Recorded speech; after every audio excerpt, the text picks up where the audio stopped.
Assalamualaikum anak-anak. Bagaimana kabarmu hari ini? Mudah-mudahan kalian dalam keadaan sehat dan tetap semangat mengikuti pembelajaran. Hari ini kita akan belajar tema 9, benda-benda di sekitar kita. Subtema 1, benda tunggal dan campuran, pembelajaran ke-6.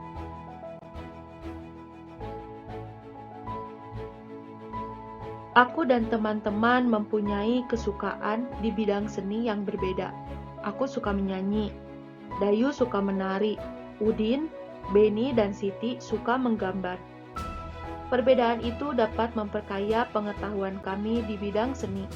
Meskipun beragam, kami tetap rukun. Wilayah Indonesia membentang luas dari Sabang sampai Merauke. Bentang alam ini merupakan salah satu alasan Indonesia kaya akan keragaman budaya.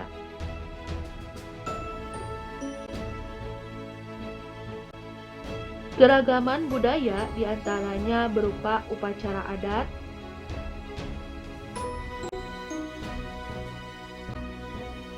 rumah adat,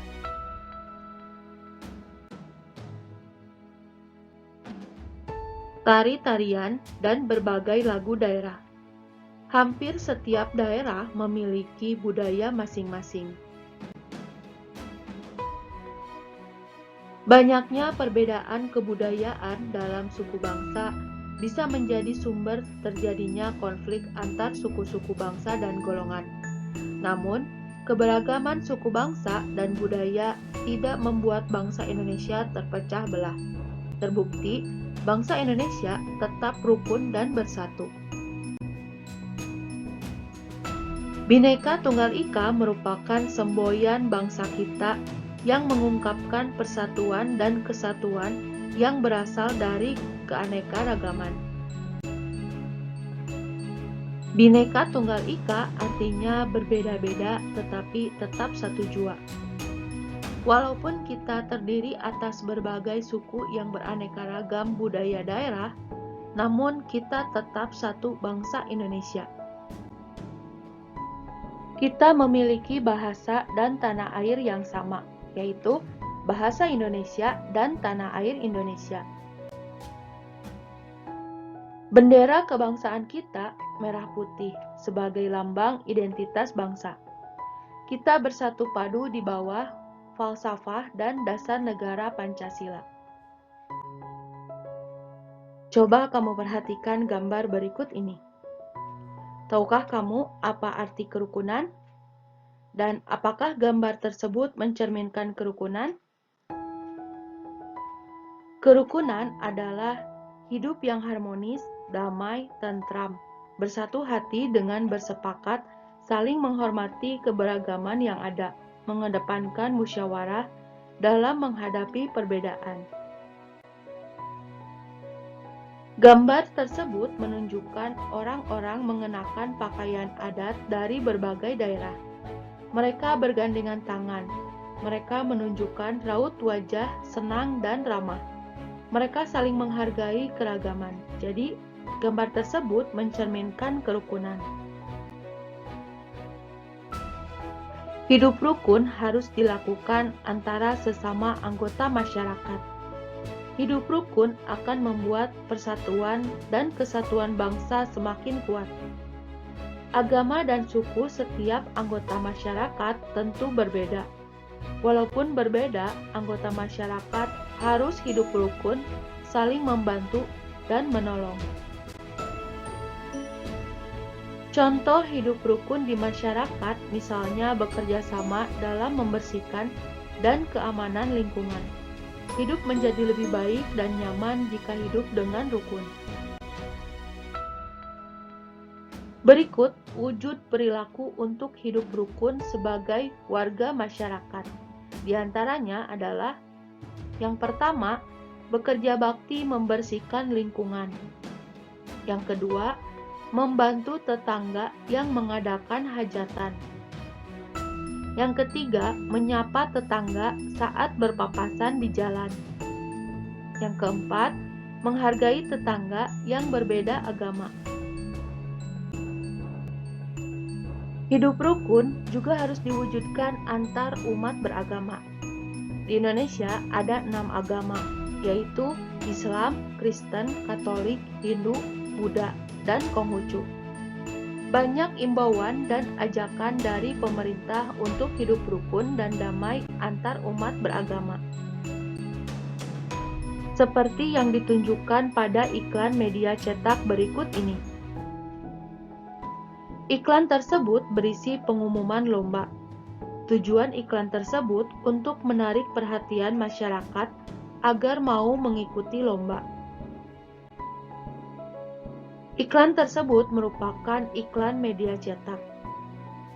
Iklan media cetak adalah iklan yang dipublikasikan menggunakan media cetak seperti koran, majalah, atau tabloid. Iklan sering muncul di media cetak maupun media elektronik. Berbagai benda atau barang ditawarkan melalui iklan.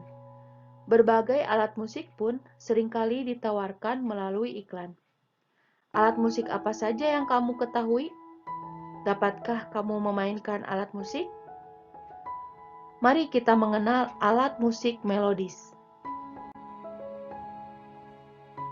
Alat musik melodis merupakan alat musik yang digunakan untuk memainkan melodi. Jadi, alat musik tersebut dapat digunakan untuk memainkan melodi lagu sesuai dengan tangga nadanya.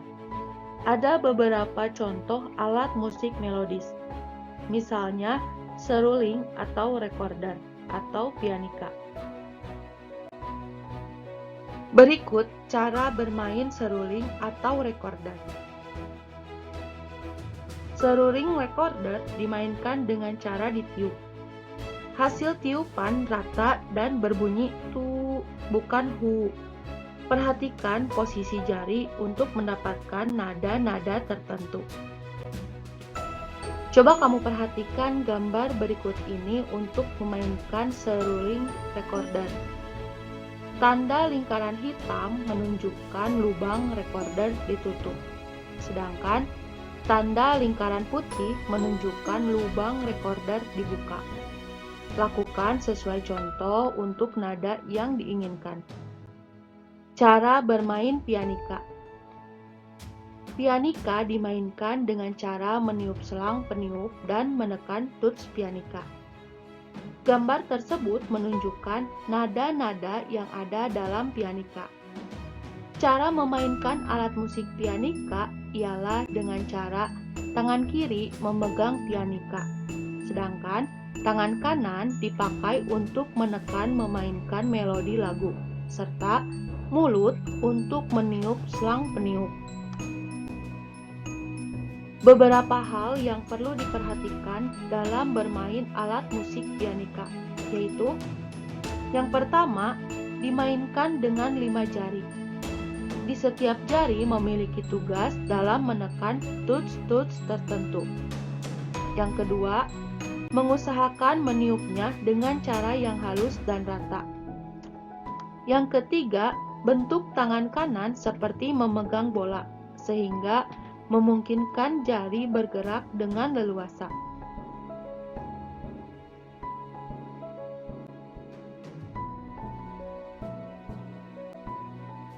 Sekarang, siapkan alat musik pianika atau seruling recorder. Lalu berlatihlah untuk memainkan tangga nada berikut ini.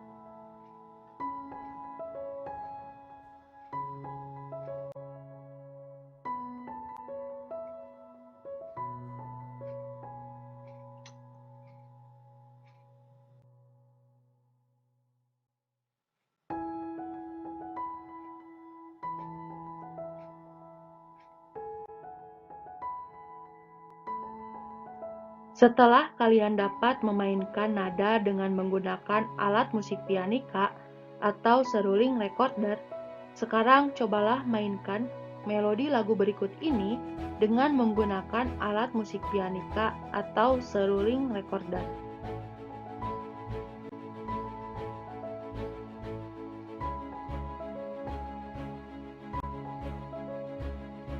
Pada pembelajaran sebelumnya, kita sudah mempelajari 3 sumber energi alternatif. Nah, sekarang kita akan mempelajari sumber energi alternatif yang lain. Di antaranya, sumber energi alternatif yang keempat adalah bahan bakar minyak nabati atau biofuel.